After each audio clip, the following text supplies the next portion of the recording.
Olá, amigos, muito boa tarde. Hoje, 29 de junho, sexta-feira, estamos iniciando mais um programa 2018, o ano da transformação. Porque mudar é preciso. No programa de hoje, nós estamos recebendo mais um pré-candidato, mas antes de eu apresentá-lo, eu gostaria de fazer aqui, rodar uma matéria que eu acho de suma importância para o modelo Zona Franca de Manaus, tendo em vista os ataques constantes da mídia sulista ao modelo Zona Franca. No dia 19 de junho de 2018, o jornal Folha de São Paulo publicou, em forma de editorial do jornal, uma matéria constando chamado o seguinte,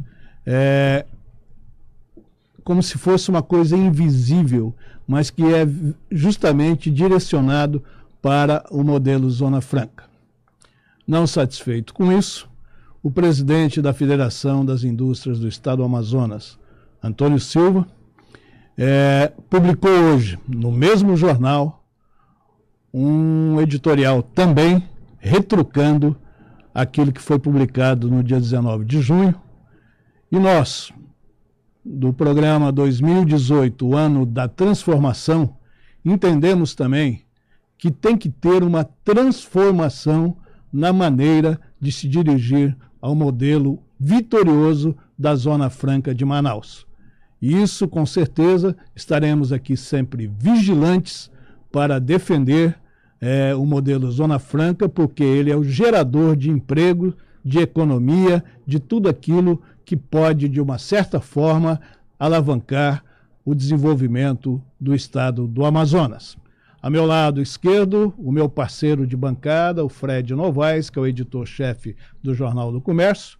Então vamos ouvir aí, Fred, e o nosso convidado também, que eu apresento daqui a pouco, essa defesa feita pelo presidente Antônio Silva, que saiu hoje no jornal Folha de São Paulo, e aqui nós vamos mostrar na voz de Rosivaldo Ferreira. Vamos lá. Matéria publicada na Folha de São Paulo. Coluna Opinião, Tendências e Debates. Matéria assinada por Antônio Carlos da Silva. Amazônia, problema ou alternativa nacional? Zona Franca deve ser tratada como uma solução. Edição impressa do dia 29 de junho de 2018. Mais uma vez, o Brasil Norte vira bode expiatório, destacado em editorial desta Folha, sob o título Despesa Invisível, publicada no dia 19 de junho, na tragédia fiscal do país. De quebra, a maledicência denigre a reputação do melhor arranjo tributário da história da República, a Zona Franca de Manaus. Quem se beneficia com mais essa pressão? De cara, podemos apontar na direção daqueles que levaram este país à ingovernabilidade e à falência de reservas. Esses se prestam a expandir o confisco no Amazonas, alvo histórico de contingenciamento de 80% dos fundos destinados ao desenvolvimento regional.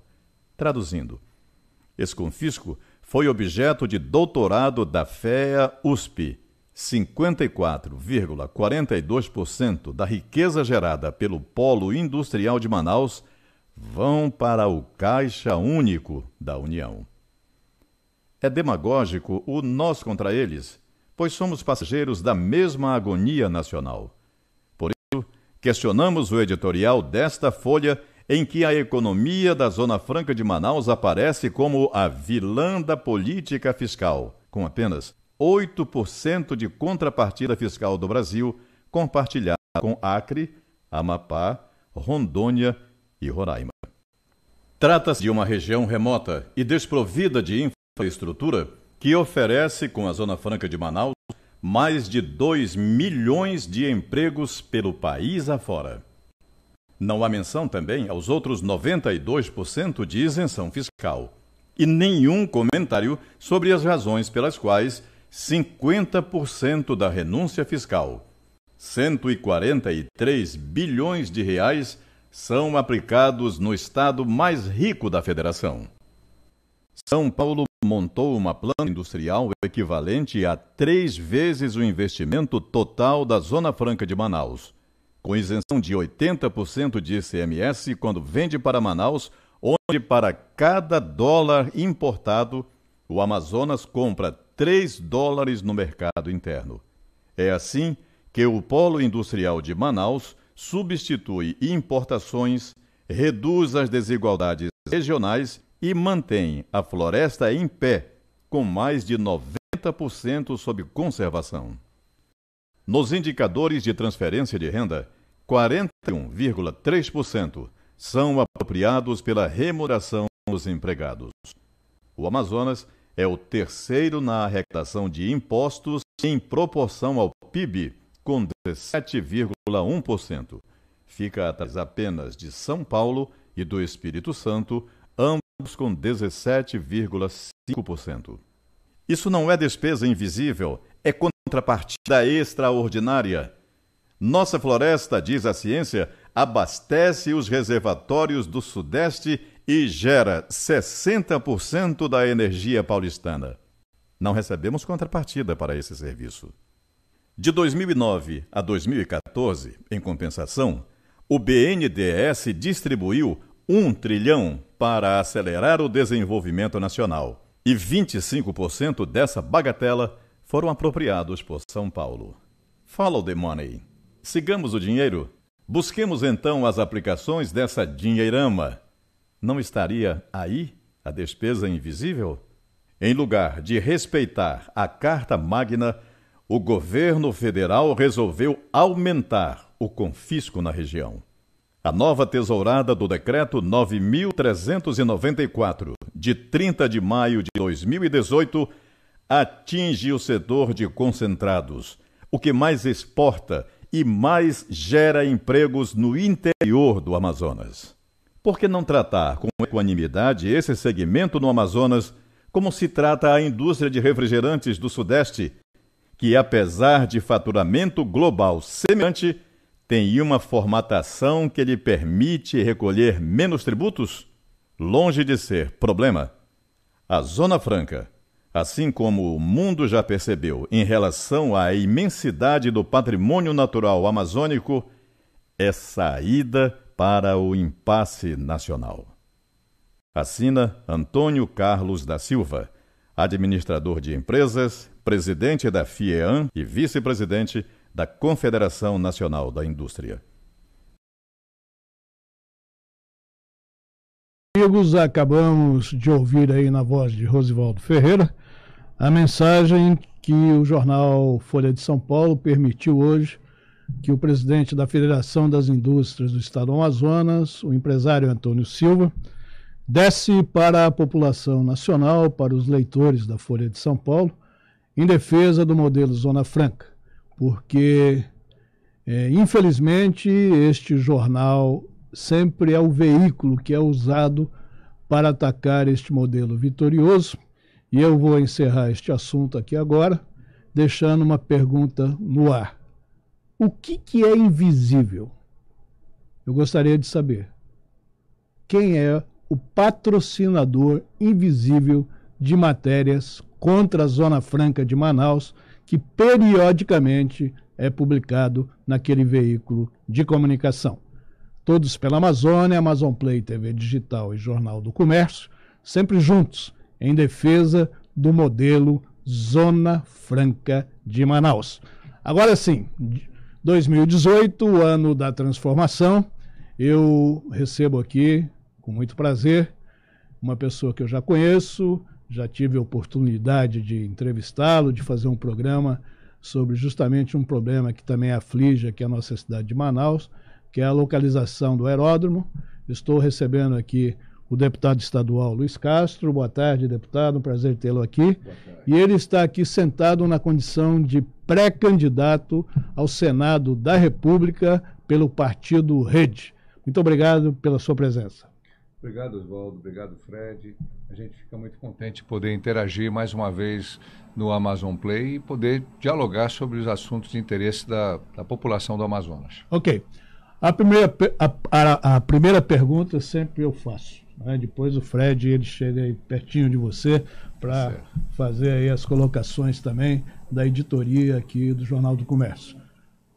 Deputado, por que o senhor quer ser senador da República pelo estado do Amazonas? A minha pré-candidatura, a minha intenção de concorrer ao Senado, ela está focada num objetivo, no ideal de vida de servir ao povo do meu estado, de ter a política como serviço, não como profissão. E pelo entendimento de que nós precisamos ter no Senado pessoas realmente comprometidas com o interesse coletivo de toda a sociedade amazonense e não de certos grupos que usufruem do poder. Que nós precisamos também dar uma colaboração para aquilo que é nomenclatura, que é definição do nome do seu programa, para uma transformação em nível nacional. Nós esperamos que realmente, nas próximas eleições, o povo amazonense, o povo brasileiro, de maneira geral, promova essa mudança qualitativa no Senado da República, no Congresso Nacional, com nomes diferentes, com nomes que tenham, de fato, uma linha de coerência, de atuação, de preparo, de seriedade, de respeito à ética, sem nenhum vínculo com a corrupção e comprometidos com uma profunda reestruturação do Estado brasileiro, do sistema político brasileiro, do sistema tributário brasileiro, o pacto federativo e de políticas públicas que efetivamente alcancem bons resultados em favor dos cidadãos do Brasil e do Amazonas. Eu tenho uma experiência de vida ao longo de mais de 30 anos de atividade política, fui prefeito no interior, muito jovem, sou parlamentar já com 5 mandatos, professor, fui agricultor, conheço, portanto, muitas das agruras dos homens e das mulheres do interior, mas também me identifico muito com as mazelas e dificuldades porque passa a população do nosso estado, a população da nossa capital também. E, Oswaldo, a gente precisa ter no Estado da República alguém que represente o Estado por inteiro, que represente de maneira integral os interesses, os direitos e este imenso potencial de desenvolvimento com inclusão social que o Amazonas tem. Há pouco tempo, neste mesmo programa, foi lida a carta, o texto excelente do Antônio Silva, defendendo o modelo Zona Franca de Manaus. Nós precisamos defendê-lo melhor e precisamos apropriar uma pauta que inclua, de fato, alternativas de desenvolvimento para o interior do estado, no setor primário, no turismo, na biotecnologia, na economia verde, e tudo isso tem que ser feito concomitantemente com a defesa do nosso polo industrial incentivado, que é denominado de Zona Franca de Manaus. Para isso eu me disponho a trabalhar em conjunto com as forças vivas da sociedade, da educação, da saúde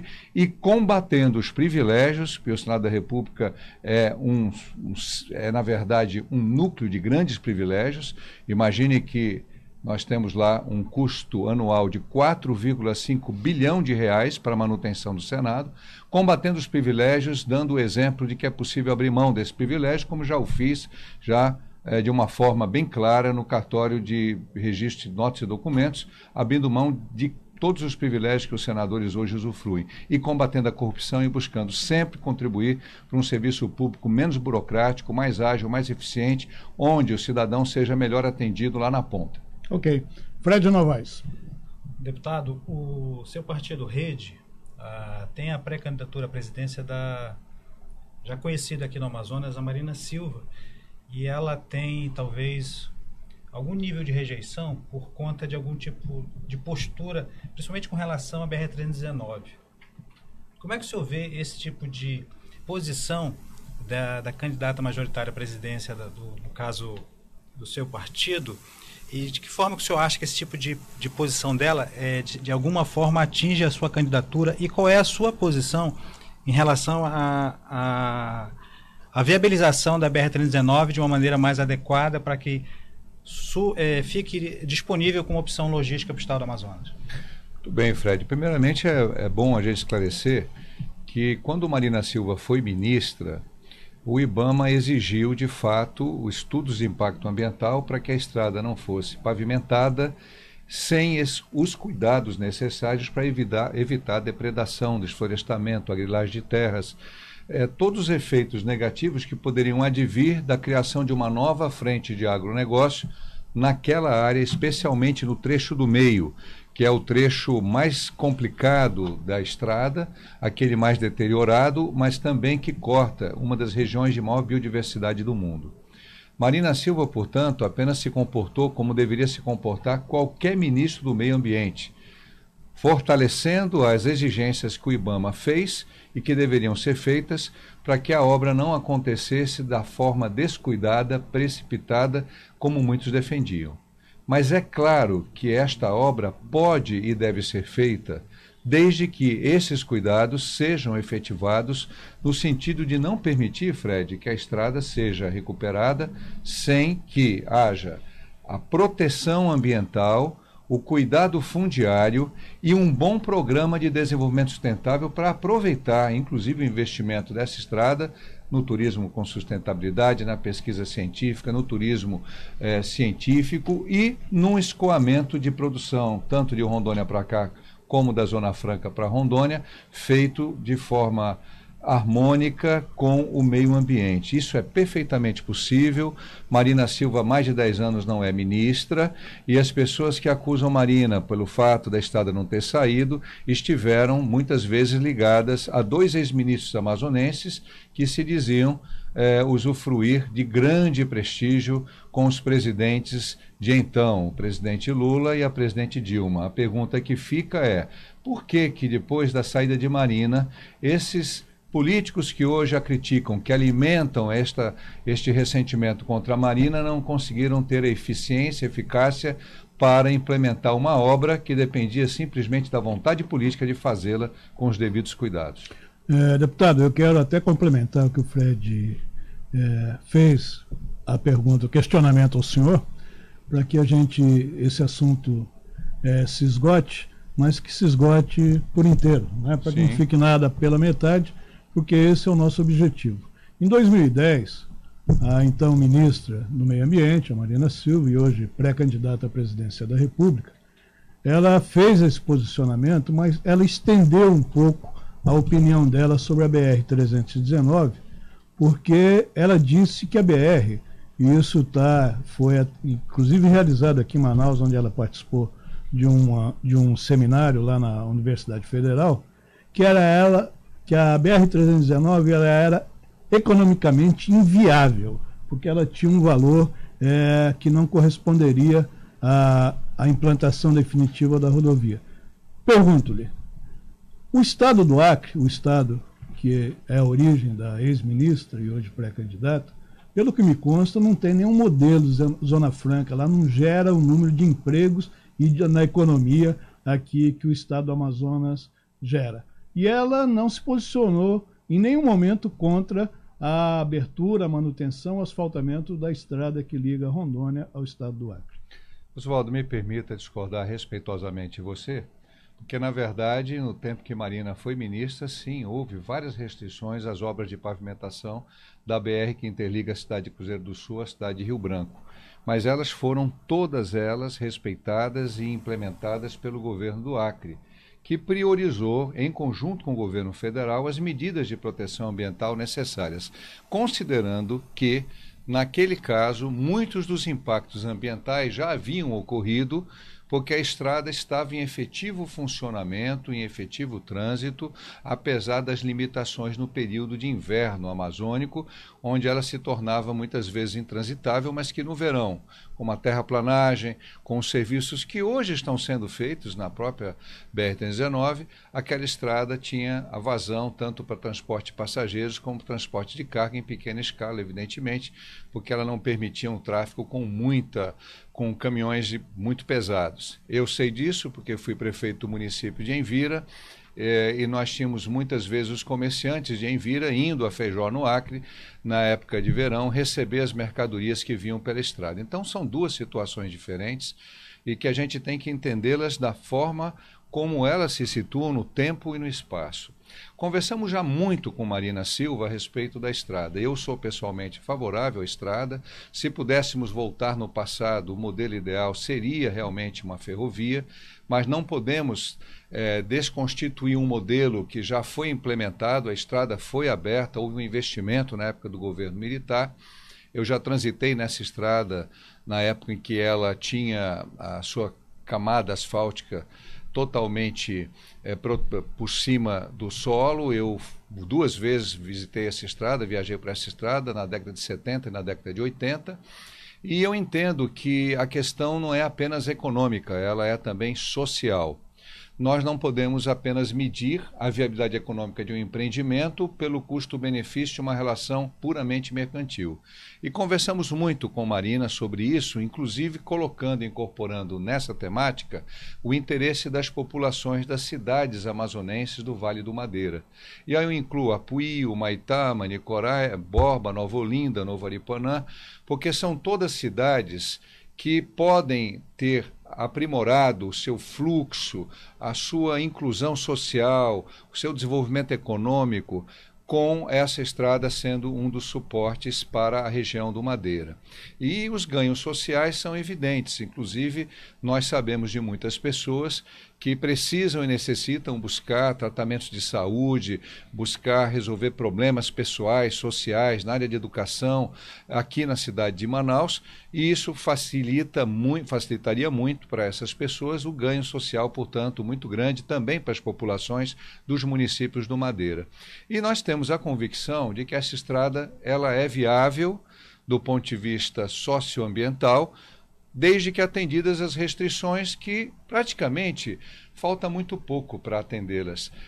São as unidades de conservação serem implementadas, e não sei por que não foram até agora, por falta de empenho, por falta de orçamento, por falta de vontade política, a questão das reservas indígenas, a devida organização fundiária dessas unidades indígenas e as compensações para elas, e é um sistema de monitoramento, e nós estamos no século XXI, e nós dialogamos bastante com Marina sobre isso, porque hoje é perfeitamente viável desenvolver um pacto com a capacidade tecnológica de fazer a vigilância para evitar os mais graves ilícitos. Quais seriam os mais graves ilícitos? A grilagem de terras e o desmatamento em larga escala. Esses são os 2 grandes riscos que nós temos que evitar. Eu seria irresponsável se dissesse que as condicionantes ambientais já foram atendidas, mas não foram por falta de interesse, de vontade e de prioridade do governo federal e, posso dizer também, dos governadores estaduais que estiveram no poder, que não dedicaram a essa questão a necessária atenção. Deputado, o senhor falou agora que o senhor conversou bastante com a ex-senadora, a ex-ministra Marina Silva, com relação à BR-319. A pergunta que eu faço é: o senhor conseguiu convencê-la dessa necessidade, dessa talvez até urgência de efetivação desse projeto da BR-319? Sim, desde que todas as condicionantes ambientais sejam devidamente resguardadas. E nós entendemos que essas condicionantes estão sendo muito bem estudadas pelo grupo de trabalho do Ministério Público Federal, está coordenado pelo doutor Rafael Rocha, e elas estão postas, inclusive, numa discussão da qual participa o DENIT, participam ONGs ambientais, participa a área de produção, a área agrícola, a FAEA. Eu acho que esse imbróglio ele já está próximo de terminar, desde que o próximo presidente, se Deus quiser, será a Marina, e eu vou ter, se Deus quiser, o prazer de ver no governo da Marina esta BRC, o problema da BR ser resolvido, e nós podemos comemorar uma vitória importante para o Amazonas. Mas quero deixar claro, isso por si só não é suficiente. Nós precisamos de muito mais, inclusive uma reorganização da gestão pública na Amazônia, para que nós tenhamos, de fato, um setor primário, essa possibilidade da exploração madeireira e não madeireira florestal e não florestal, da nossa biodiversidade, do potencial de biotecnologia, do próprio turismo, gerando emprego e renda, com um verdadeiro plano de desenvolvimento econômico sustentável da região amazônica. Então, eu vejo que do limão se faz uma limonada, né? E não estou vendo nenhum empecilho para que no governo futuro de Marina Silva nós tenhamos essa estrada definitivamente resolvida. Ok, eu quero lembrar aos senhores que você pode participar deste programa enviando o WhatsApp 984152544, vou repetir, 984152544. Esse número só recebe mensagens do WhatsApp e você pode enviar suas perguntas e seus questionamentos ao deputado Luiz Castro, que é pré-candidato ao Senado da República pelo Partido Rede. Na nossa página temos aí várias manifestações de apoio, inclusive, ao deputado Luiz Castro. Érico Nogueira diz que Marina Silva e Luiz Castro são a reserva moral desse país, Marina presidente para unir o Brasil e Luiz Castro senador por um Amazonas fora mudar ali. Fora não sei do que, por um senador Amazonas fora da Lava Jato. Desculpa, é que agora que eu consegui ler. E outras manifestações, tem o Leandro, Luiz, meu senador, a Ana Andrade, Luiz Castro, político diferente, sempre trabalhando pelo coletivo. E no decorrer do programa nós vamos aí mostrando as outras manifestações que vem chegando na página do Facebook da Amazon Play TV Digital, e você também pode enviar o seu WhatsApp. Ok, Fred? Então, Oswaldo, eu ia falar exatamente que tu ainda há pouco falaste que, para encerrar o assunto, né? Mas a BR-319 é um assunto que parece que ele não se esgota, e até mesmo o trâmite de tudo que envolve a BR-319 também ele parece que tem de uma novela sem fim, né? Esse enredo que, infelizmente, para o Amazonas continua, como o deputado bem colocou, há mais de 10 anos a ex-ministra já teve aquele posicionamento. E nesse período todo se espera uma solução praticamente um jogo de empurra entre as esferas do governo federal para se conseguir a liberação dessa estrada. E também aproveitando essa questão, mas não prolongando sobre a BR-319 especificamente, mas falando sobre a questão da burocracia. Como é que o senhor enxerga essa estrutura hoje do sistema de governança brasileiro, em que infelizmente estamos sujeitos a uma enorme burocracia que no final das contas prejudica de uma maneira geral todos os estados, todos os municípios e gera situações como essa quase bizarra da BR-319? Na verdade, Fred, eu preciso colocar com muita clareza que eu sou um forte defensor da simplificação de processos no setor público. Nós temos dialogado isso dentro da rede, com a Marina. Nós precisamos realmente libertar o Brasil desse excesso de burocracia, dessa lentidão do licenciamento. Evidentemente, isso não significa que a gente defenda que as coisas sejam feitas de qualquer maneira.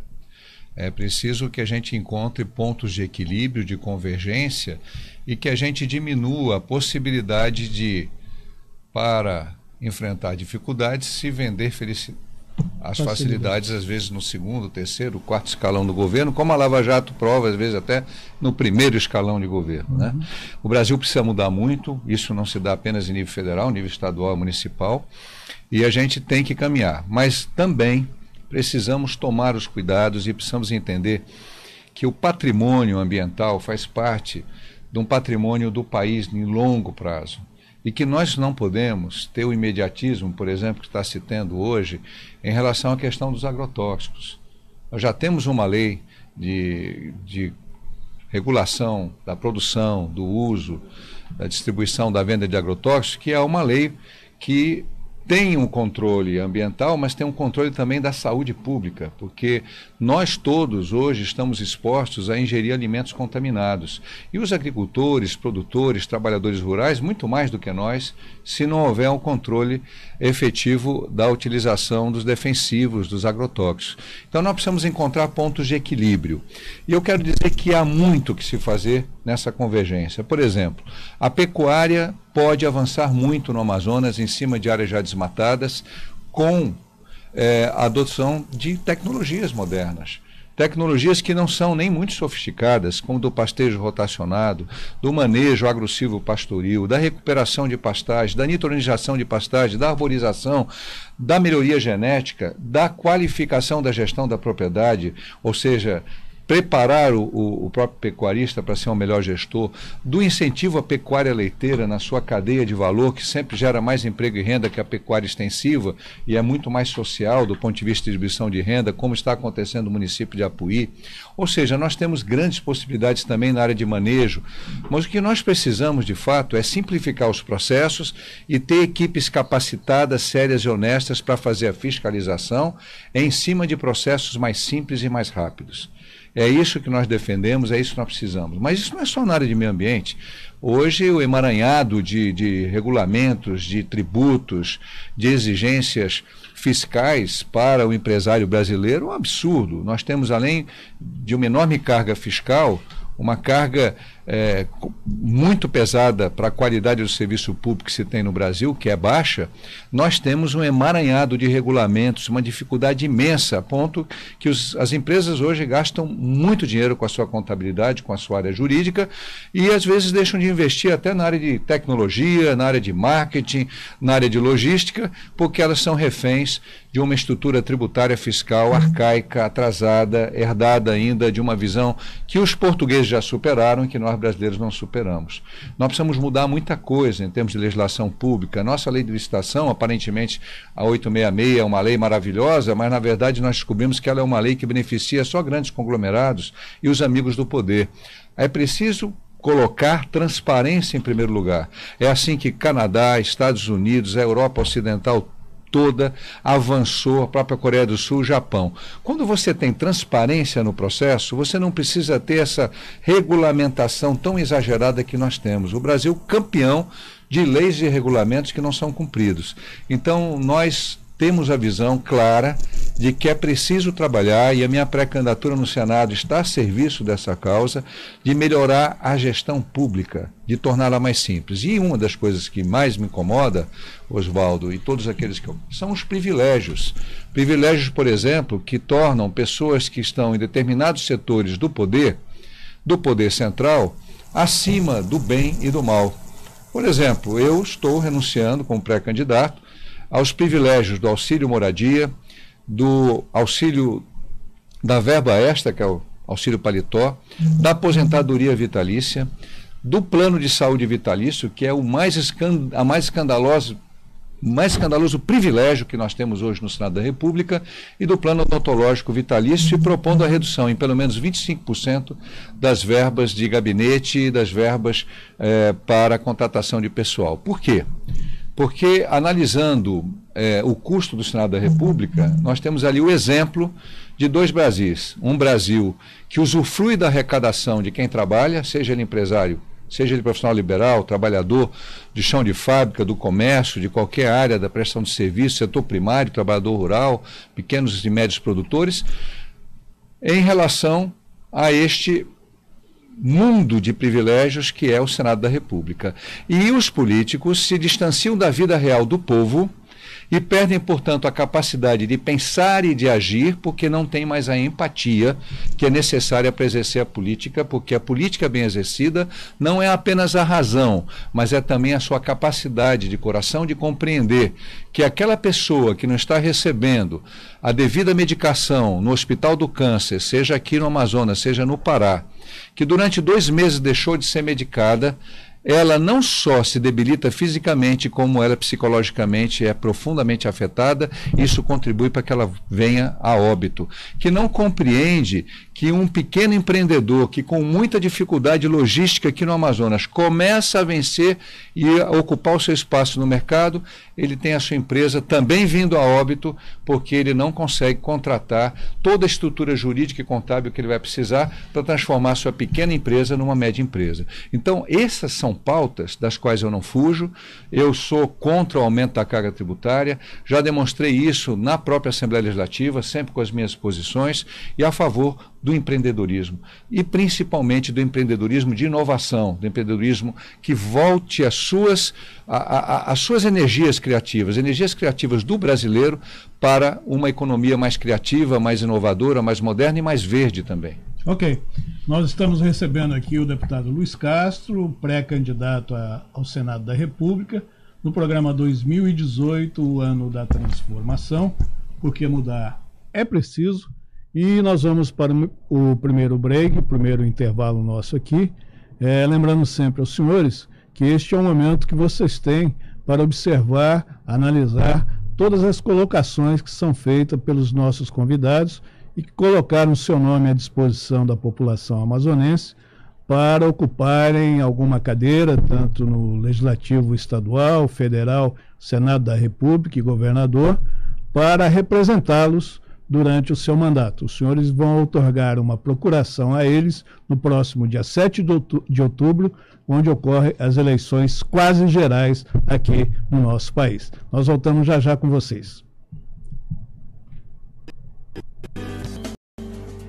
Manaus tem tradição de receber bem seus turistas, assim como o Da Vinci Hotel, com uma localização privilegiada a poucos metros do maior shopping da cidade e amplo espaço para eventos empresariais e social. O Da Vinci Hotel é sinônimo de conforto e bons serviços. Em Manaus, hospede-se no Da Vinci Hotel.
Estamos de volta com 2018, ano da transformação.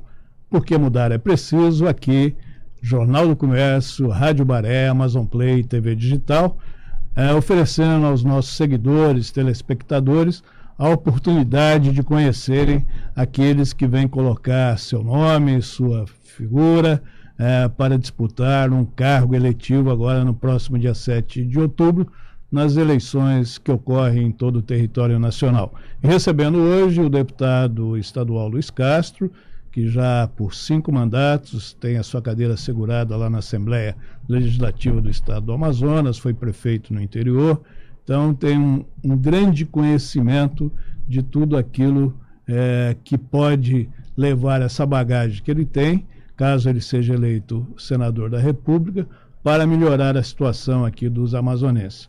Eu gostaria, Fred, eu só quero fazer uma pequena colocação aqui, dentro até do que o deputado colocou sobre o assunto da BR-319.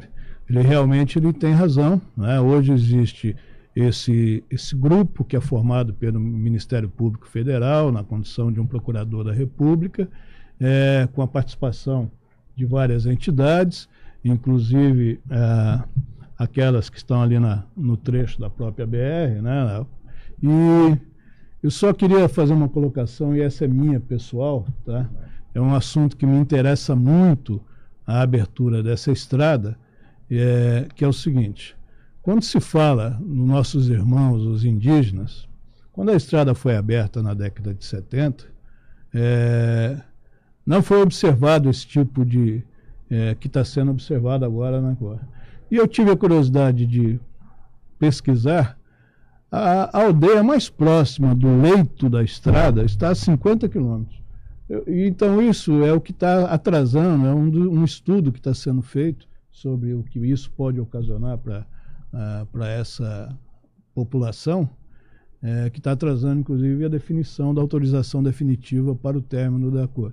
E eu sou a favor, viu, deputado, que essa estrada ela seja asfaltada, seja mantida por quem a construiu.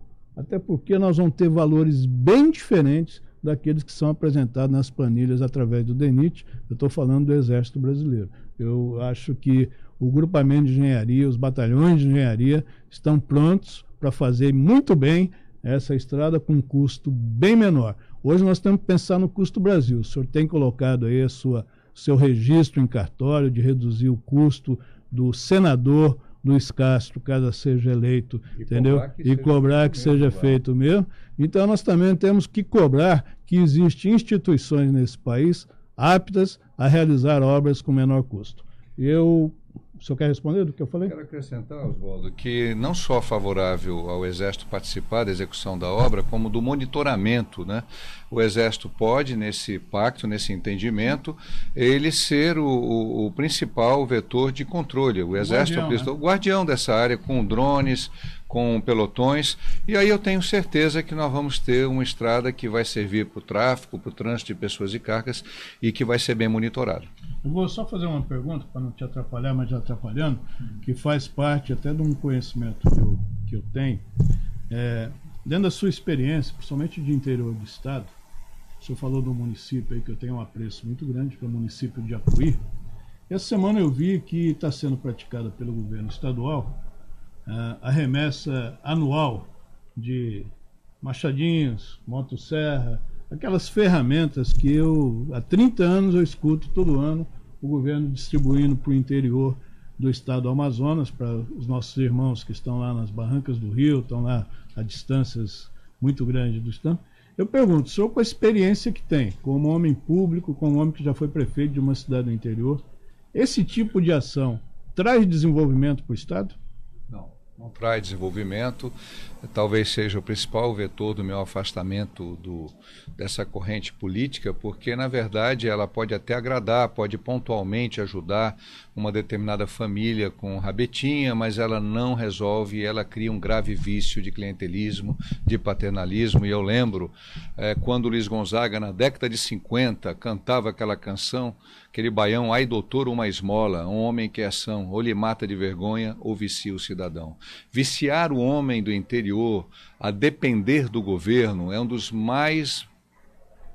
piores males que esta corrente política que está há 30 anos no poder tem feito. E, pior, mantendo o padrão de agricultura no rudimentar. O que nós precisamos fazer? Nós precisamos avançar na direção da mecanização, na direção da regularização fundiária, de uma boa assistência técnica, de garantia de escoamento da produção. Estive agora no município de Nova Olinda e vi os produtores de melancia perdendo a sua produção porque eles não conseguem colocar no mercado de Manaus devido à entrada de uma grande quantidade de melancias do estado de Roraima. Nós precisamos ter, de fato, como países adiantados têm, países ultracapitalistas protegem o seu setor primário, mas de forma inteligente, não paternalista, quando se tem a necessidade de garantir a produção. Outra coisa, o crédito direcionado de longo prazo para que os produtores possam se adequar às condições de produtividade e sustentabilidade com novas tecnologias. A pavimentação das estradas, trabalhar também o potencial das nossas hidrovias, os barcos comunitários para as populações ribeirinhas poderem escoar sua produção, estimular o cooperativismo, o associativismo, a união e não o individualismo. E esses implementos, muitas vezes, Oswaldo e Fred, eles acabam sendo puro instrumento político-eleitoral e acabam sendo desperdiçados, descuidados, não são valorizados. Principalmente eu falo dos motorzinhos, que são úteis, os rabetinhas, mas que não deveríamos ter essa política. Quando fui secretário, eu tentei implementar um programa de financiamento subvencionado para os motorzinhos rabetas. Propus que nós tivéssemos um bônus de adimplência. O produtor pagaria em 5 prestações, as primeiras prestações, e haveria uma transferência de renda coletiva para tornar aquele motor mais barato, mas ele participaria com seu esforço pessoal. Nenhum lugar do mundo foi para frente sem ética do trabalho. Eu sou um forte e convicto defensor da ética do trabalho. E eu acho que já está na hora do povo do Amazonas se libertar desse paternalismo atrasado, arcaico. Outra coisa, fica a impressão que o governante deu aquele implemento, aquele teçado, aquele machado, com o dinheiro dele. É com o dinheiro da sociedade. Podemos fazer um uso melhor desse dinheiro, com financiamentos subvencionados de médio e longo prazo, assistência técnica do IDAM. Oswaldo e Fred, é uma tristeza. O IDAM perdeu praticamente toda a sua base técnica, que era contratada temporariamente, e o TCE exigiu o cumprimento da lei, e não foi autorizado até hoje a contratar os novos técnicos. Em pleno momento de trabalhar a safra, nós temos escritórios do IDAM com um funcionário, que é o chefe do escritório ocupando um cargo comissionado, ou às vezes com 2 funcionários em municípios de grande potencial da agricultura familiar. Isso é criminoso. E o governo, de outro lado, distribuindo implementos agrícolas e abandonando qualquer política séria do setor primário. Isso é muito grave. Vamos lá, Fred. Deputado, o senhor está concluindo o seu 5º mandato na Assembleia Legislativa. E como é que o senhor se sente hoje pleiteando um novo fórum legislativo e depois de enfrentar um processo em que o legislativo muitas vezes ele não conseguia cumprir o seu papel efetivo, né? O seu papel como fiscalizador do executivo, muitas vezes como também como um termômetro da sociedade para tentar muitas vezes construir uma pauta dentro do executivo através de leis. Como é que o senhor se sente em relação aos 5 mandatos, em relação ao comportamento do legislativo do estado do Amazonas? E o que isso tem a ver com o fato de o senhor escolher agora buscar alçar voos mais altos no Senado e até que ponto isso tem a ver com, vamos dizer assim, uma certa frustração dentro do Legislativo Estadual? Bom, Fred, eu acho que é interessante observar que a Assembleia foi muito submissa ao governo do Estado, os sucessivos governadores, isso foi uma regra, até o meio do ano passado. Esse episódio da cassação do ex-governador Zé Melo e tudo que se sucedeu abriu de fato na Assembleia um momento diferente. Hoje a Assembleia não é mais aquela Assembleia dócil, submissa que foi no passado. E, portanto, neste momento eu não teria grandes reclamações em relação ao papel da Assembleia, porque hoje ela melhorou muito a sua ação de fiscalização, a sua ação de intervir, de servir de termômetro, de câmera de repercussão da sociedade. Mas, de fato, do ano passado para trás, a Assembleia, em regra, ela teve muitas e graves falhas. Mas eu quero colocar que a minha maior decepção em relação ao meu país, ao Brasil, meu Estado, é a corrupção e a falta de prioridade naquilo que é essencial na gestão pública do Brasil. Os partidos viraram verdadeiros cartórios monopolizados por famílias em nível nacional e em nível local, com raras exceções. E se tornaram instrumentos de constituição do poder em favor de grupos oligárquicos que se alimentam do poder em relações promíscuas com aqueles que detêm o controle do erário público, das empresas públicas. Isso em desfavor dos empresários sérios que concorrem no mercado, que enfrentam esse cipó emaranhado de regulamentos e essa carga tributária altíssima. Isso em desfavor de toda a população brasileira que honestamente trabalha todo dia, como você trabalha, como Oswaldo trabalha, e toda essa equipe aqui que está dando apoio trabalha todos os dias. Para mim não é uma questão menor a questão ética. Ela é essencial. Eu não entendo que neste momento a grande discussão desse país seja esquerda versus direita. E nisso Marina tem se colocado com muita clareza. Nós precisamos avançar. E o avanço se dá na direção de que honestidade é condição sine qua non para o exercício da política e que os partidos políticos brasileiros hoje não acompanham a contemporaneidade, não acompanham as necessidades do mundo moderno. Eles ficaram para trás, não só em relação à corrupção, mas em relação também à visão da gestão pública, o atraso. A eleição do Macron na França representou, portanto, para nós, um horizonte de que não há mais como você ficar reduzindo a política a uma disputa entre esquerda e direita. Corrupto não tem partido. Corrupto pode ser de partido ideologicamente mais à direita, ao centro, à esquerda. Corrupto é bandido, é ladrão. E nós precisamos nos libertar desse rouba mais faz, que era o lema dos correligionários de Adhemar de Barros, antes de Maluf, na década de 50, eu não havia nem nascido, nem eu nem Oswaldo estávamos ainda na luta, e já tínhamos aí o Adhemar de Barros sendo incensado como político que rouba mais faz. Ora, duas questões são claras: combater a corrupção, combater os privilégios, combater o paternalismo, o fisiologismo e trabalhar a estrutura do Estado para que ela seja eficaz e eficiente. Toda a visão da ciência administrativa, ela não tem a base ideológica de ser de direita, de esquerda, de centro. Se você é um empreendedor, você pode ser uma pessoa mais social, mais filantrópica ou não. Se você não for um bom gestor, o teu empreendimento vai à falência. Então, a capacidade de gestão do Estado tem que ser aprimorada. O Estado tem que focar naquilo que é essencial.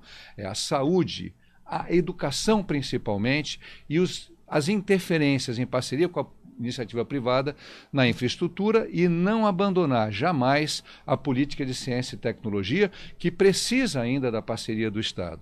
Nós temos, claro, garantias de direitos, são importantes, nós temos que continuar com a nossa política de garantia de direitos, mas enquanto não fizermos a revolução da educação, da ciência e tecnologia que a Coreia do Sul fez, que o Japão fez, nós vamos patinar como país. E isso está associado a uma forte base ética de interesse coletivo.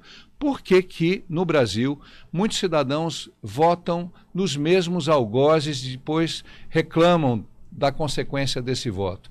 Porque eles não têm ainda a necessária consciência do interesse coletivo. Não é cultura formal. Tem gente com PhD, Oswaldo, que age dessa forma. E tem pessoas humildes que são capazes de pensar no coletivo. É este sentimento de coletivo que nós precisamos incorporar na nossa política, na nossa gestão pública. E estabelecer as prioridades corretas. A corrupção, eu queria pedir de vocês um minuto. Ela não traz só o mal de desviar o dinheiro arrecadado no erário. Ela promove a inversão de prioridades. Porque os empresários que oferecem propinas para os maus governantes e por maus servidores são necessariamente beneficiados em desfavor dos bons projetos, até de empresários que não pagam propina.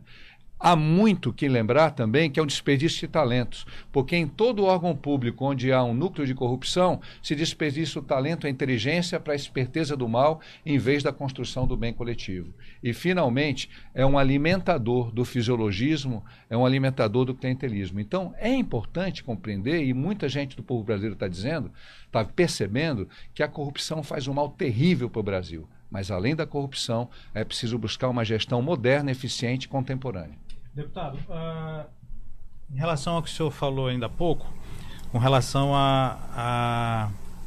às eleições, ao voto, a importância do eleitor ser mobilizado a ter uma boa escolha. A gente percebe, até pelas últimas eleições suplementares que ocorreram no Brasil, inclusive no Amazonas, no ano passado, um alto índice de não votos, né, de abstenções, votos nulos ou inválidos, né, que beiram entre 43% até 51%, 52%. Né? Como é que o senhor enxerga esse cenário? Isso aí, de certa forma, joga a favor, na verdade, de muitas vezes de quem não tem um projeto, muitas vezes de quem não traz uma proposta de mudança, que não busca, na verdade, mudar as regras do jogo. Como é que o senhor enxerga isso e de que forma, vamos dizer assim, poderíamos alcançar os corações e mentes desse eleitor que pensa em estar na lista desses dos ausentes, dos não votos? Fred, com muita preocupação, e faço às pessoas que colaboram comigo de maneira voluntária a mesma pergunta. E nenhum marqueteiro no Brasil conseguiu ainda orientar a resposta, porque é uma coisa que vai além do marketing eleitoral. Ela está numa relação psicológica essencial do cidadão com um sistema no qual ele não acredita mais. Então, qualquer candidato que se apresente, ele enfrenta uma enorme dificuldade do ponto de vista de mostrar ao cidadão que está totalmente descrente, desacreditado, decepcionado, revoltado, indignado com o que ele vê todos os dias na televisão, com o que ele lê nos jornais, com todos esses episódios terríveis de corrupção, de mostrar que ainda há esperança. Este cultivar de esperança não se dá pelo extremismo que hoje nós temos em duas pré-candidaturas presidenciais. Um extremismo de um lado e de outro, que alimenta o ódio, que alimenta o ressentimento, que alimenta o sentimento do negativo. Eu sempre acreditei que nós, quando gerimos um negócio, como gerimos um negócio ou gerimos uma administração pública, quando fui secretário de Estado, quando fui prefeito, ou quando lideramos na política, nós temos que buscar o melhor das pessoas. Hitler procurou o pior das pessoas. Mussolini procurou o pior das pessoas. Trump está explorando muito dos sentimentos negativos do norte-americano tradicional que fica com medo de perder seu emprego, e muitos perderam já, ou de ter o seu padrão de qualidade de vida decaído por conta dos imigrantes. Mas eu sou daqueles que acreditam que o ser humano tem um potencial de bondade, de criatividade, de capacidade de pensar em si, mas também pensar no próximo. Se isso é romantismo da minha parte, paciência. Minha filha outro dia escreveu um texto belíssimo, né, que me emocionou muito, porque ela me acompanha nas minhas lides políticas há muitos anos. Eu ainda acredito nos seres humanos. Eu acredito no potencial do Amazonas. O Amazonas é para ser um dos estados mais ricos do Brasil. Como é que se explica, por exemplo, que pela última pesquisa do IBGE, o Amazonas é o terceiro estado proporcionalmente com o maior índice de pobreza, de pessoas abaixo da linha de pobreza, só ganhando, só estando numa situação melhor que o Maranhão de Sarney, da família Sarney, e que Alagoas, da família Collor e da família Calheiros. Porque nós não desenvolvemos o melhor potencial. Quando eu fui prefeito, o menor índice de inadimplência, de dívidas na FEAM era do município de Envira. Eu conversava com os agricultores e dizia, é uma questão de honra. Se nós recebemos financiamento, nós temos que pagar. Temos que trabalhar para pagar. Honradez, dignidade são essenciais na gestão pública. E em qualquer país nós temos que resgatar isso. E as pessoas que estão indignadas precisam entender que se elas não se derem ao trabalho de separar o joio do trigo, é exatamente como você falou. Nós vamos continuar reféns dos maus políticos, daqueles que compram votos com dinheiro roubado do próprio cidadão. Se votar nulo significasse a possibilidade de anular uma eleição, eu até compreenderia o voto nulo como um voto que pudesse levar a alguma consequência. Mas todos nós sabemos que podem 99% dos eleitores votar nulo e 1% apenas votar num candidato e aquele voto vai prevalecer. Então não resolve nada. É preciso analisar e fazer como os ingleses fazem, os americanos, os franceses, os canadenses, os chilenos. Analisar. O Oswaldo é pré-candidato a deputado federal? Seria um excelente pré-candidato. Vamos analisar as qualidades do Oswaldo. Vamos analisar. O Fred vai ser pré-candidato a vereador? Quais são as propostas dele? Qual é o perfil? Vamos analisar as pessoas, vamos analisar o itinerário de vida, o conteúdo, a experiência e a partir daí formar convicção para eleger melhores representantes.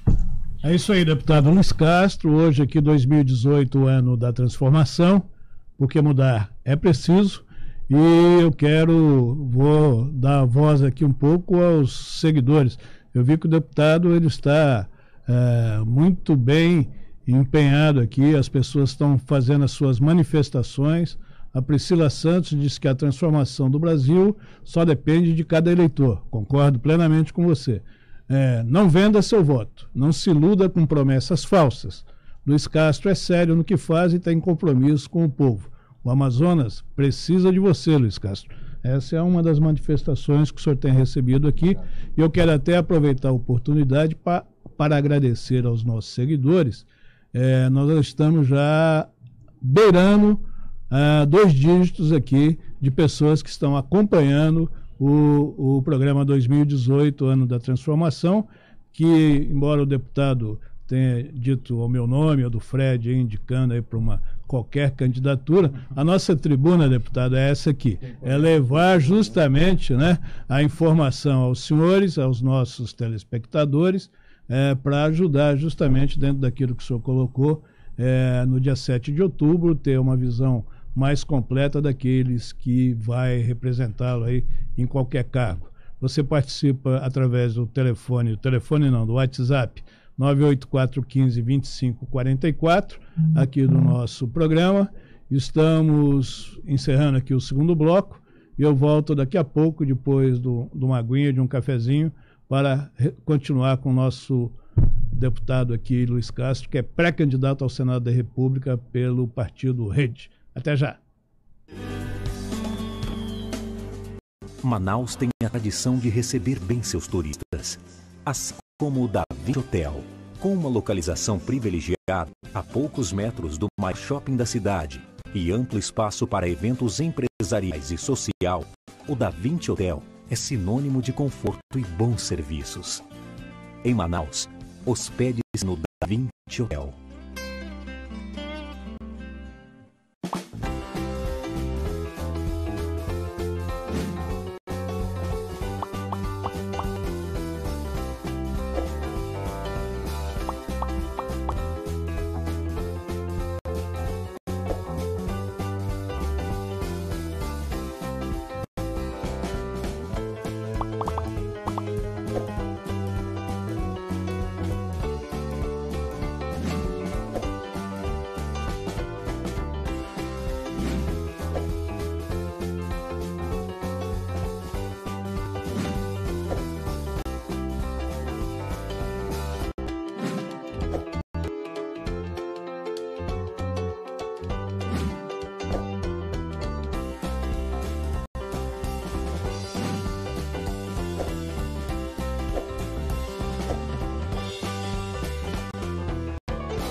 Estamos de volta aqui com o terceiro bloco de 2018, ano da transformação, recebendo hoje aqui o deputado Luiz Castro, que é um pré-candidato ao Senado da República pelo partido Rede. E eu quero, antes de passar aqui para o Fred para mais uma pergunta, eu quero aqui uma manifestação do Neto Castro, não sei se é parente, mas não deve ser, do deputado, que ele vem questionar o senhor aqui. Falar o que todos querem ouvir é fácil. Você também já esteve no poder e nada mudou. Não fale de mudança, de você não faz parte dela.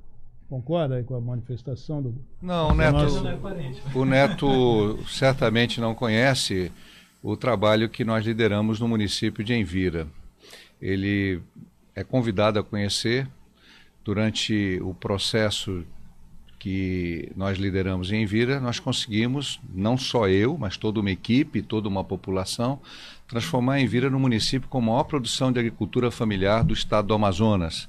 Não é resultado de fantasia, é resultado de muito trabalho. Nós exportamos milho para vários municípios vizinhos, trouxemos milho para Manaus, farinha para Manaus, tínhamos a cadeia da avicultura implantada, implantei a cafeicultura no município de Envira.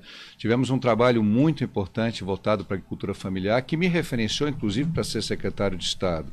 E sempre sem propina, sem roubalheira, com visão de mudança, Neto. Te convido a conhecer o nosso trabalho e conhecer meu itinerário, morando numa casinha de madeira.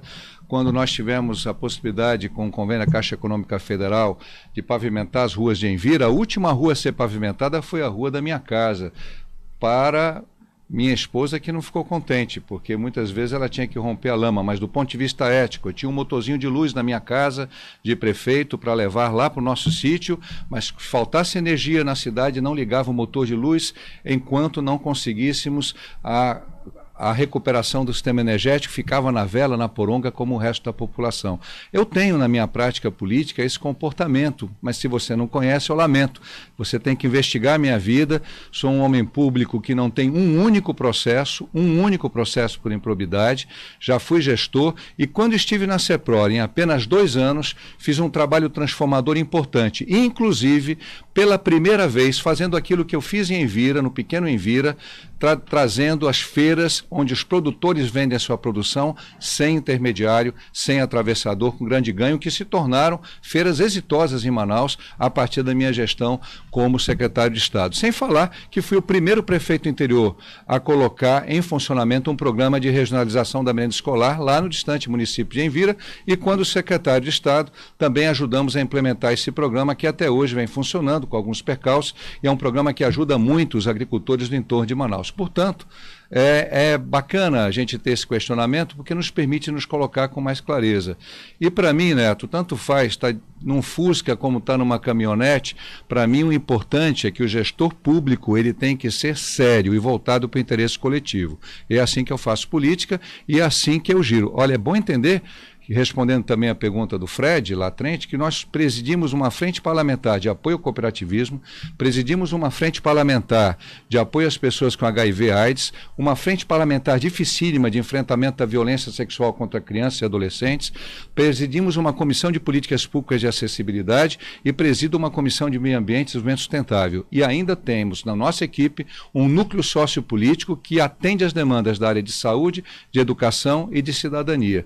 Eu pergunto, qual o parlamentar que pode dizer aqui de público, eu tenho colocar à disposição o nosso aplicativo que está aí no Play Store, chamado Direito na Mão. São 55 leis de nossa autoria a serviço do cidadão, na área do direito do consumidor, na área da cidadania, na área do meio ambiente, da saúde, do servidor público, em diversas áreas. Qual o parlamentar que já fez isso no Brasil? No Brasil. Então eu não sou só discurso, eu sou ação. Ok, Fred. Deputado, é de conhecimento público a necessidade de interiorização do desenvolvimento. Muitas vezes se utilizou palavras de ordem até para defender essa mudança da matriz econômica, o fomento efetivo da atividade produtora no interior. A gente já percebeu, por exemplo, a situação de juta e malva, da borracha, o extrativismo, uma série de opções que, na verdade, hoje infelizmente, elas estão numa decadência crescente e constante. Como é que o senhor enxerga essa situação e o que seria necessário para que, não estou falando que é o seu caso, mas que esse discurso em favor dessa interiorização do desenvolvimento saísse do papel e efetivamente alcançasse aquele produtor, lhe dando condição tanto de produzir como de escoar e fazer com que sua produção chegasse ao consumidor final? Bom, primeiro tem que ter planejamento, e o planejamento não pode ser tecnocrático. O planejamento ele tem que envolver necessariamente todos os elos das cadeias produtivas, cadeias de valor. Você não pode desenvolver no governo um planejamento idealístico em que você planeja como vai acontecer a coisa no campo. Você tem de começar lá no campo. Você tem de começar com o produtor, com o agricultor, com o pecuarista, com o extrator de madeira, com todos os agentes produtivos da sociedade, seja um pequeno e humilde ribeirinho, uma população indígena, seja um fazendeiro ou um agricultor ou um médio produtor. E, ao mesmo tempo, você tem que casar a assistência técnica na apreensão desses elementos, na compreensão, no diagnóstico, para você desenvolver um planejamento que seja exequível, com ações de curto, de médio e longo prazo, identificando o potencial de produção de cada região e o potencial de absorção de mercado dessa região e todo o custo logístico para que essa produção seja viável economicamente depois de vendida. Isso é um grande, imenso desafio. Eu posso dizer que é um desafio que poucos gestores querem trazer para si, mas ele é necessário e ele tem que ser sempre compartilhado com as entidades do cooperativismo, dos produtores, dos trabalhadores, com as prefeituras. Compartilhado não significa manietado política eleitoralmente. É preciso que esse planejamento se transforme numa política de Estado e não numa política de governo. Política de Estado que, infelizmente, nós não tivemos ainda. Veja bem, terceiro ciclo, Zona Franca Verde, Amazônia Rural, agora esse outro, Matriz Econômica Ambiental, e o do atual eu nem sei o nome, porque cada governo que entra muda o processo, muda o nome e improvisa. É um festival de improvisos. Eu acredito que a base técnica tem que ser permanente para você fazer um trabalho sério. No japonês não traz aqui para fazer uma linha de produção de uma nova motocicleta um improviso, ele traz um planejamento, ele organiza aquela linha de produção. Quando você tem um produtor que está exportando soja, ele tem muito planejamento naquele processo. E tudo exige, portanto, planejamento, ainda que a agricultura, num determinado momento, ainda esteja num nível rudimentar, ainda que não tenha se implementado uma tecnologia mais avançada. Agora, tudo isso depende de uma coisa básica, desprendimento do homem que está no poder. Se ele está no poder com a visão eleitoreira do poder pelo poder, ele não irá implementar uma política de Estado. Há uma diferença muito grande entre governantes e estadistas. E o Brasil precisa de estadistas. Estadistas que podem estar numa prefeitura de um interior, num pequeno município, numa capital, num governo de Estado e, se Deus quiser, numa presidência da República. Ao mesmo tempo, é preciso que esse sistema de governança esteja apoiado num bom parlamento, em parlamentares que representem a sociedade, representem os interesses vivos da sociedade, legítimos, e não as negociatas. Então, se nós temos esses dois fatores, e depende muito da população, nós vamos ter um avanço na produção. Mas, para não ficarmos muito tristes, Oswaldo e Fred, eu posso dizer que, apesar da inércia do governo, nós tivemos vários avanços no cinturão de produção hortifrutigranjeiro no entorno de Manaus. Apesar das limitações, da falta de apoio, nós tivemos avanços interessantes aqui, se não são suficientes, mas eles são exemplificativos de que nós temos um enorme potencial nessa área. Eu gostaria, Fred, aí, com a sua licença, fazer uma pergunta que chegou aqui pelo WhatsApp, e também está chegando aí na nossa página inúmeras perguntas de apoio ao deputado Márcio Virgínio, a Priscila Santos, que declinam o apoio à sua candidatura ao Senado da República. Obrigado. Mas a Valéria Silva, ela fez a seguinte pergunta ao senhor. Essa pergunta veio pelo WhatsApp 98415-2544. Qual a sua proposta para a educação, já que o senhor foi prefeito de um município do interior, e quais as experiências que o senhor traz de lá para a política regional? A Valéria que fez essa pergunta. Essa pergunta estava faltando na nossa entrevista. Essa era a família, né? Não, essa estava faltando. Bom, primeiro é porque é fundamental, e a gente vai aprendendo isso vendo o que aconteceu de bom nos outros países, é fundamental um grande programa de educação transformador no país. O que eu fiz e que deu certo quando gestor? Primeiro, fui prefeito que inaugurou a primeira creche, depois 2 creches do município de Envira, e uma vez eu fiquei assustado quando vim aqui 2 ex-prefeitos falando, eu fiz uma creche, o outro diz eu fiz 2, quando em Envira nós conseguimos uma pela prefeitura e outra em parceria com as irmãs franciscanas, 2 creches, trabalhando essa visão do pré-escolar já na década de 80.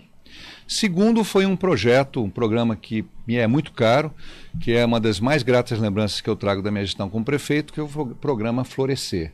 O programa Florescer, ele fazia o contraturno das crianças de famílias mais vulneráveis, com maior índice de evasão e de repetência das escolas de Envira.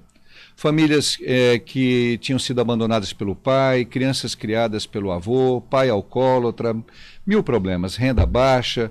E nós conseguimos que essas crianças, ao terem o contraturno da manhã, quando estudavam à tarde, e da tarde, quando estudavam de manhã, com reforço escolar, com horta, com produção de mudas, com aprendizado de tarefas de bordado, de crochê, de corte e costura, com música, com tratamento odontológico, com assistência de saúde, que em um ano esses alunos se transformassem nos melhores alunos das escolas de Envira.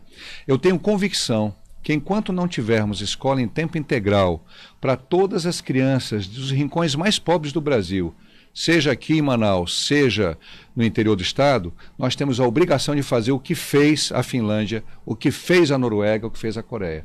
Nós temos que ter esses centros integradores e complementares da educação em tempo integral. Se confunde muito escola em tempo integral com educação em tempo integral. Você pode ter educação em tempo integral, que a criança na escola de manhã vai à tarde para esse centro de integração, onde tem esporte, onde tem cultura, onde tem música, e ela é alimentada, ela é bem cuidada, e quando ela volta à tarde, ela passa a conviver com a sua família, enquanto você não tiver os recursos para ter a própria escola em tempo integral. Fundamental investir nos profissionais do magistério. Fundamental. Nós temos que investir em vários aspectos. Temos que investir em capacitação, em qualificação, em salário, não nos esqueçamos, mas sempre o salário amarrado, controlado e fiscalizado por bons resultados. É absurdo que você tenha os melhores professores nas zonas mais nobres de Manaus. Nós deveríamos já ter um programa há muito tempo, Fred, para que a educação ela tivesse o fortalecimento nos rincões de maior pobreza do nosso estado, seja na capital, Zona Leste, Zona Norte, seja nos municípios mais pobres com menor IDH. Eu sou um sonhador da educação, sou professor, e acho que nós podemos fazer muito, não gastando tanto dinheiro com os programas de contraturno. Mas eles não rendem eleitoralmente, muitas pessoas não compreendem a importância deles, inclusive para prevenir a violência, para prevenir a marginalização dos jovens. Porque aquele jovem que estudou de manhã, chega à tarde em casa, a sua mãe saiu para trabalhar, 40% das mulheres da Zona Leste, 39% são arrimos de família. Como é que ela vai controlar o que o filho está fazendo? Como ela vai conseguir educar, coordenar aquela educação infantil se ela está ausente? Se a criança estiver num programa de esportes, num programa de cultura, num programa de música, com reforço escolar e bem alimentada e bem cuidada, aquela criança tem uma probabilidade muito menor de se tornar uma pessoa marginalizada e, infelizmente, muitas dessas crianças e jovens se tornam pessoas reféns do tráfico de drogas. E mais uma coisa, o programa de educação do Brasil tem que ser casado com o mercado de trabalho. Nós precisamos entender isso de uma vez por todas. Nós precisamos acabar com essa história de vender essa fantasia de que o ensino médio, o ensino fundamental vai preparar a pessoa só para o vestibular para fazer uma faculdade. Isto não é suficiente para o país. Nós temos que vocacionar a nossa educação para os potenciais econômicos que nós temos serem melhor desenvolvidos. Deputado, e na disputa majoritária estadual, o seu partido já tem uma posição de apoio e o senhor pessoalmente também apoia alguma candidatura uma pré-candidatura que já se colocou ao governo do estado? Nós lançamos a pré-candidatura do Júnior Brasil, que é um policial federal, é um administrador, é um perito da Polícia Federal, possui mestrado em gestão pública e é um excelente nome. Mas estamos também dialogando com outras forças e outras correntes. Nós não somos intransigentes, mas temos limites. Limites claros de que só vamos dialogar com forças políticas que proponham e que se comprometam efetivamente com uma mudança efetiva no nosso estado, uma mudança efetiva, uma transformação. Não basta uma mudança, mudar por mudar não vale. Gostei do nome do programa, era transformar, era uma nova mentalidade. Por exemplo, é fazer diferente aquilo que está sendo feito errado, fazer certo. Alguém fala, Luiz Castro, tu não é mais novo, eu não sou mesmo novo. Ainda não sou 60, mas já sou 50. Mas é preciso comparar não pela idade, não pela faixa etária, mas pela linha de atuação e pela capacidade de absorver novas ideias e de colocar em prática sem perder o conteúdo ético.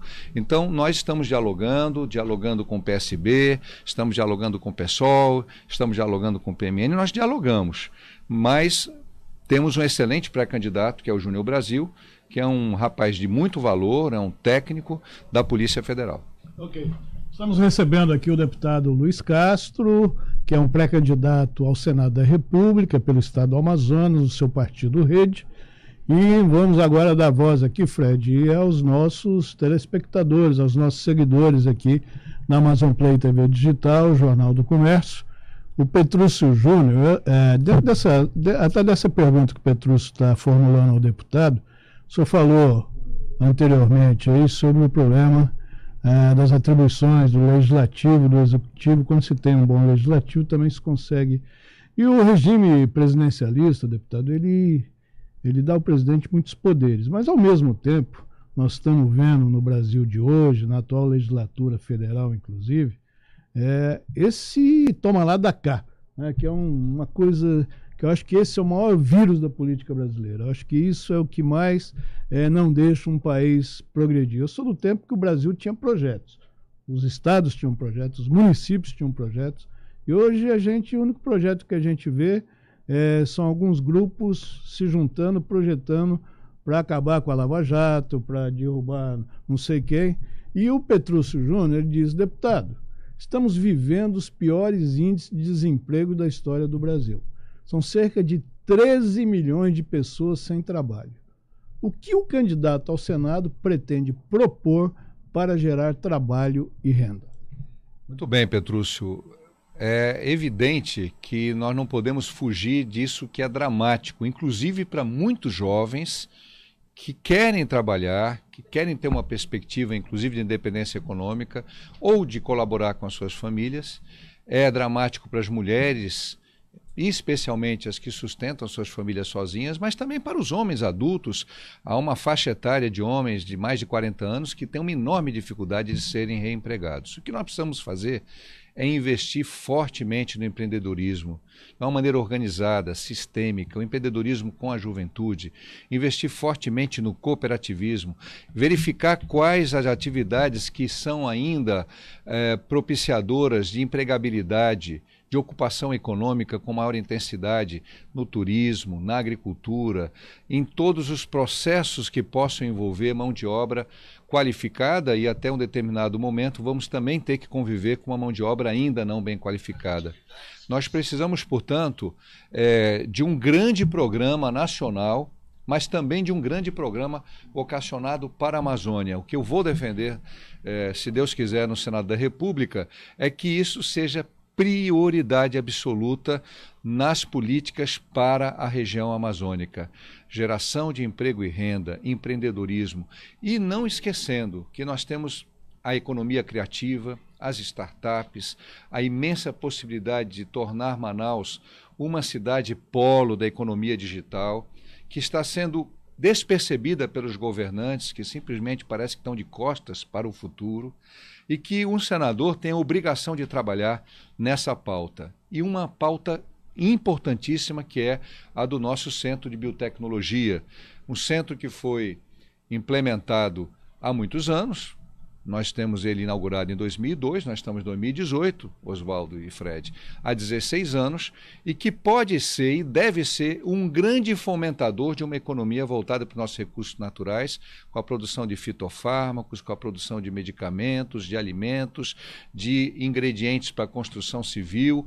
Nós temos um potencial de também de biocombustíveis imenso da nossa biodiversidade, que tem que ser transformado em produtos. Temos muitas pesquisas no INPA, no Emílio Guedes, na universidade, na Embrapa, que não se tornaram produtos para o mercado e, portanto, não geram emprego e renda, ou que não se transformaram em plataformas tecnológicas utilizadas, por exemplo, para avançar a agricultura no sentido dela ser mais efetivamente produtiva, rentável e também mais sustentável. Então, eu vou defender um grande programa de desenvolvimento sustentável para o nosso Estado. Vou propor que isso seja prioridade e que nós tenhamos programas que já existem, Oswaldo, que já existem, Petrúcio e Fred, como o do jovem aprendiz, tem que ser massificados. Nós temos que massificar o jovem aprendiz. É irracional que a gente não dê oportunidade para o jovem de 17, 18, 19 anos, de 14 anos em diante, e deixe ele aí a mercê de ser um avião do tráfico, de ser um viciado, de ser uma pessoa sem perspectiva. Se nós estabelecemos uma relação custo-benefício, é muito melhor para a sociedade investir em programas que tragam jovens para o mercado de trabalho, ainda que com incentivo financeiro direto do governo, seja com incentivo fiscal, seja de fato com parcerias público-privadas, do que deixar esses jovens ociosos nas ruas do nosso Brasil. E eu vou defender uma profunda mudança nesse processo. Espero contar lá com pessoas como o senador Regufe, o senador Cristóvão Buarque, mas nós precisamos sair do tradicional. Precisamos sair do tradicional. Nós precisamos ter a coragem de sair do tradicional e efetivamente enfrentar essas questões, e especialmente em relação à geração de emprego e renda. Sem desmerecer, incentivar o SEBRAE, melhorar, trazer recursos para o SEBRAE, trazer recursos para a nossa assistência técnica, para o IDAM, que está depauperado, as emendas parlamentares, e trabalhar sempre no sentido de facilitador, de agente facilitador da geração de emprego e renda no nosso Estado. Fred, a última pergunta, porque estamos chegando ao final. Perfeito. Deputado, é de conhecimento de todos que a inovação é fundamental para o desenvolvimento tecnológico e até mesmo aproveitamento de um viés biotecnológico, de uma inovação com startups, com desenvolvimento da área digital, que vem crescendo em Manaus, principalmente na disseminação de startups. Mas, por outro lado, é uma ponta muito vulnerável, até mesmo porque os institutos que hoje existem, que estão aí fomentando, muitas vezes, esse desenvolvimento tecnológico de novos negócios, até aqui em Manaus e no Amazonas, por que não dizer, eles estão sujeitos aí a uma verba, muitas vezes, que é dependente, muitas vezes, de uma canetada em Brasília, que muitas vezes pode mudar o rumo dessa receita, desse orçamento, e que venha comprometer todo um projeto desenvolvido, como a gente vê hoje, essa vulnerabilidade desses projetos aqui desenvolvidos. Como é que o senhor enxerga essa situação e o que poderia dar, vamos dizer assim, um lastro de segurança para o desenvolvimento desse tipo de inovação, desenvolvimento tecnológico aqui no estado do Amazonas? Essa insegurança não vai só para os campos inovadores da economia, vai para os campos tradicionais. Ontem mesmo nós assistimos à queda da confiança de todos os segmentos empresariais, do setor primário ao setor de industrial, na economia do país, na governança do país, fruto também do descrédito, não só do presidente Temer, que tem um índice assustador de impopularidade e falta de credibilidade, compreensível, porque realmente é uma presidência muito frágil, muito fraca, como também da própria crise política de um sentido mais amplo. Nós precisamos, portanto, reconstituir solidez no ambiente político, para termos também, mais uma vez, a garantia de uma governança que tenha visão de Estado e não só de governo. Aquilo que o Oswaldo colocou, que nós tenhamos projetos, planejamento estratégico, a construção. Isso exige uma mudança em nível nacional e também exige uma mudança em nível local. Mas não podemos desprezar as grandes parcerias. Por que o Amazonas até hoje não atraiu, por exemplo, parcerias expressivas da Fundação Ford, da Fundação Bill Gates e de outras grandes fundações internacionais que estão investindo em vários locais do mundo recursos para pesquisa, desenvolvimento de medicamentos, novas tecnologias, desenvolvimento sustentável? O que é que está faltando? Está faltando uma proatividade, uma capacidade de conexão entre liderança política, liderança empresarial, ciência e tecnologia. E isso tudo voltado para o potencial natural e humano que nós temos no interior do Amazonas. não desprezando que nós podemos avançar muito em todos os setores, aproveitando também os conhecimentos tradicionais das nossas populações. Isso tudo tem que ser feito com liderança. É liderança política, não necessariamente dentro de um partido político, mas também lideranças no Congresso Nacional, lideranças no mundo empresarial, dar mais espaço para os jovens empreendedores, para eles não ficarem submissos a uma visão tradicionalista da área empresarial, conectar cada vez mais esses jovens empreendedores com todo o conhecimento científico disponível e não ter medo de boas parcerias que não sejam entreguistas.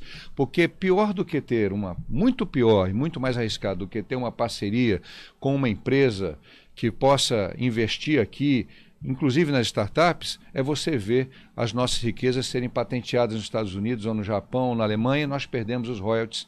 Temos que ter uma simplificação, uma modernização, uma agilização do processo de royalties no Brasil.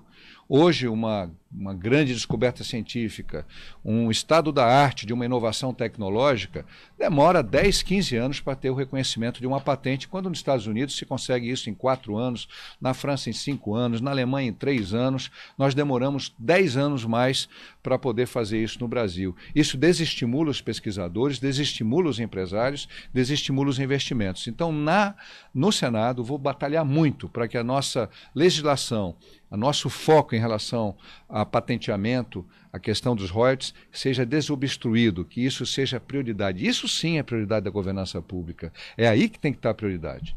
Ok, estamos chegando aqui ao final do programa. Obrigado ao meu parceiro aqui, o Fred Novaes. Sem ele eu não sei como eu faria esse programa. O Fred é um grande parceiro que vai até o final. Temos aqui o nosso diretor, Rosivaldo Ferreira, que fica atrás das câmeras, dando aqui todo o apoio.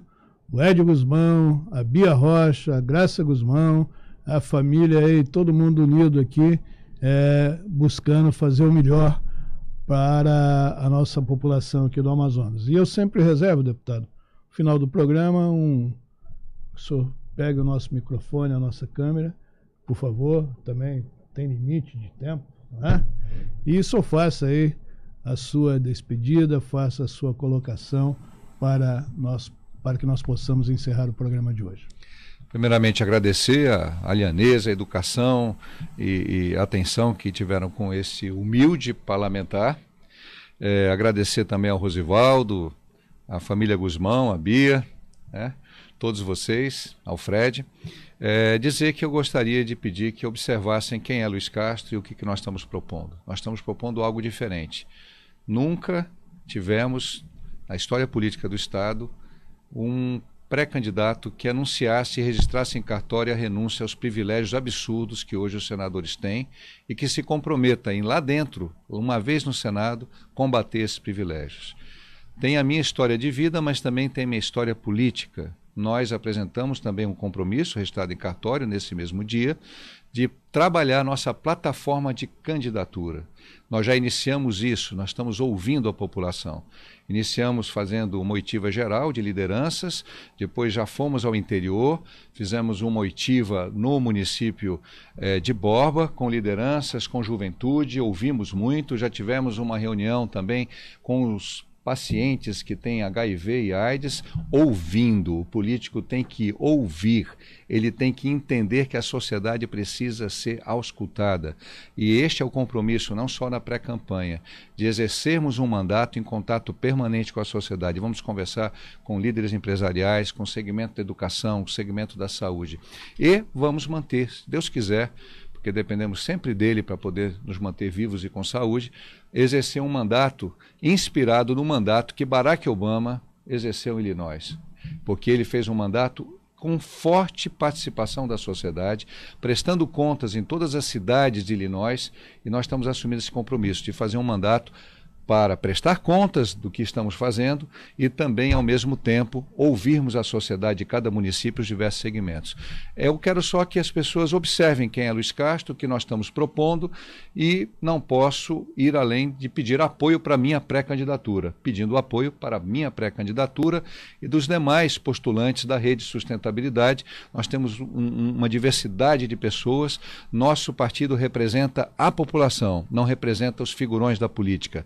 representa a sociedade amazonense da capital do interior, e é isso que nós precisamos para renovar a política no nosso estado e renovar a política no Brasil. Muito obrigado, um abraço a todos. Ok, deputado, eu peço inclusive que o senhor oriente a sua assessoria. Infelizmente não dá tempo de responder a todas as posições, todos os questionamentos dos nossos seguidores. Mas na nossa página a sua assessoria poderá entrar e, se for possível, eu gostaria que respondesse a todos eles para que eles não fiquem sem atenção, porque esse é o nosso propósito, é trazer o povo para conhecer vocês que querem representá-lo agora na próxima legislatura. Como o Adegeno Amaro, que perguntou, deputado, o que o senhor vai fazer para desenvolver o turismo no Amazonas? Gostaria que a sua assessoria respondesse a ele e aos demais que estão aí na lista dos diversos que se posicionaram e se manifestaram através da edição de hoje, 2018, o ano da transformação, porque mudar é preciso. Esse é o nosso objetivo, Rádio Baré, Jornal do Comércio e Amazon Play TV Digital, juntos aqui para melhorar o nosso encontro com as pessoas que nos representam, e vocês é que vão avaliar, não somos nós. Nós estamos aqui apenas para apresentá-los, questioná-los e, ao mesmo tempo, os senhores observarem e analisarem aquilo que foi respondido. Obrigado, Fred, mais uma vez, meu irmão. Segunda-feira estaremos aqui sentados. Esse programa, até as convenções partidárias, será exibido toda semana, às segundas, quartas e sextas. E após as convenções, ele vai se tornar diário de segunda a sexta. Muito obrigado mais uma vez. Obrigado mesmo, porque os números que eu tenho aqui da nossa audiência realmente nos deixam com muito mais coragem, muito mais vontade de continuar fazendo e fazendo melhor para vocês.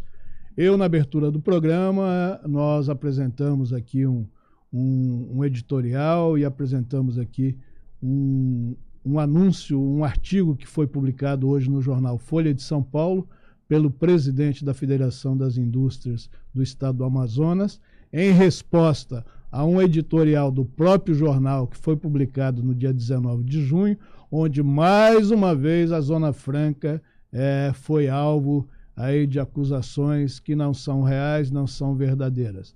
Então, existe sim um inimigo invisível. Quem será?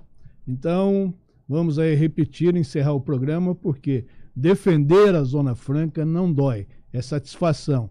E sempre a Amazon Play, desde quando ela existe, se colocou nessa posição de defesa incontestável, juntamente com o Jornal do Comércio, com a Rádio Baré, em defender os empregos, o progresso, a tecnologia e tudo aquilo que esse processo vitorioso chamado Zona Franca de Manaus representa para a economia do estado do Amazonas. Então vamos lá ouvir mais uma vez e será o encerramento automático da edição de hoje, de 2018, o ano da transformação. Um abraço a todos, bom fim de semana, que o garantido e o caprichoso alegre os corações dos azuis e dos encarnados, e um abraço aí, Parintins é festa, mas eu estou muito satisfeito com o que aconteceu hoje aqui na edição do 2018, ano da transformação. Até lá e até segunda, se Deus quiser.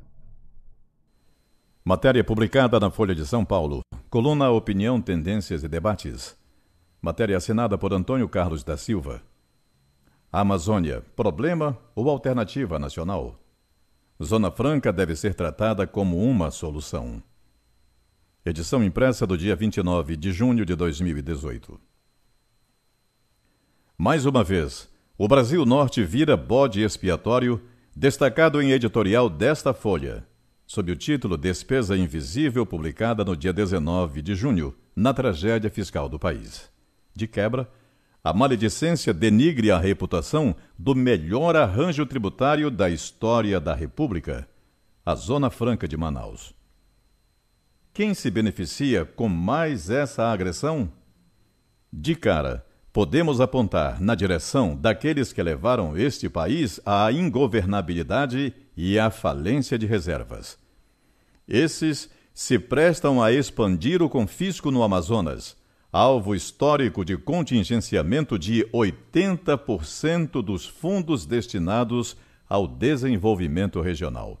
Traduzindo, esse confisco foi objeto de doutorado da FEA-USP, 54,42% da riqueza gerada pelo Polo Industrial de Manaus vão para o Caixa Único da União.